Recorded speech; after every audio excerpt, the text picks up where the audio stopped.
My first 10 months, I sold 28 homes. My first 10 months. People are like, are you crazy?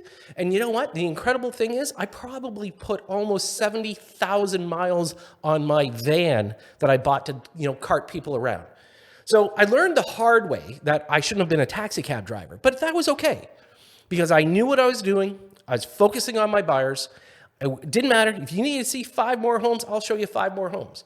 And in the end, they all bought.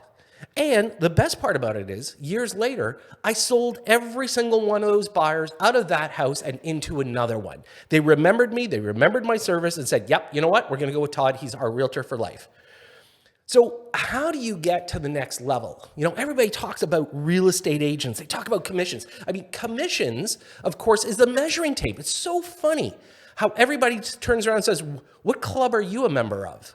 And they immediately whip out their pay stub and say, well, as a matter of fact, I made $200,000 this year. Why is it that we always have to measure ourselves by our paycheck?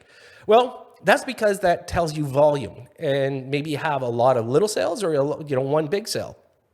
But in real estate, being a realtor isn't about commissions. And if you can kind of wrap your head around this, it should be about people knowing that you're the professional to deal with. So what are they going to do?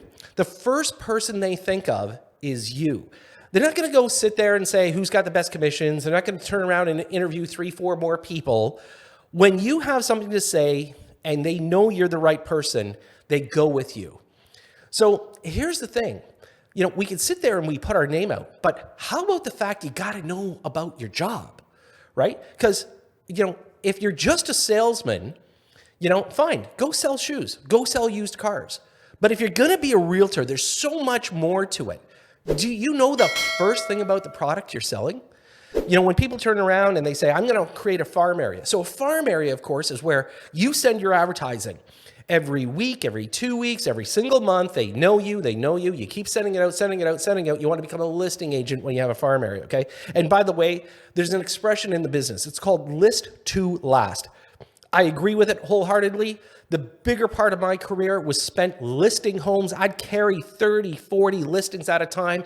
The funny thing is, when they called me, it wasn't that they're going to entertain anybody else. They called me and said, Todd, can you come over and list our house?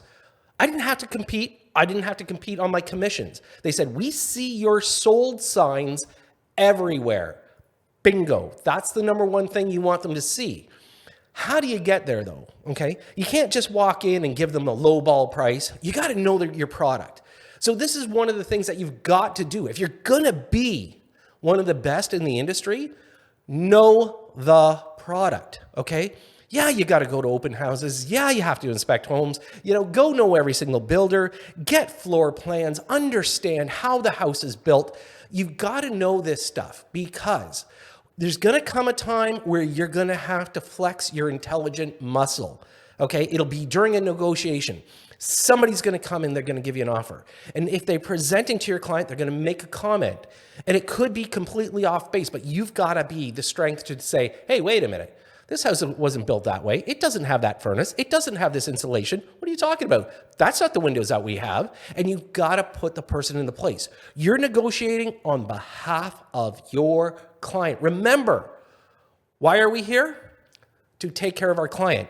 For those of you that just sat there and said, make a commission, you're thinking the wrong business, okay? You need to turn around and focus on knowledge. Knowledge is key here because once you do that and somebody turns around and they call you up, and one of the best phone calls I would get was somebody would sit there and say, hey, Todd, we live over on Leaside and, our house is built by Daniels. And I said, really? I said, is it one of the threes? And they said, yeah. And I said, about 1950 square feet? Yeah. Oh, it's a Dorset model. How did you know?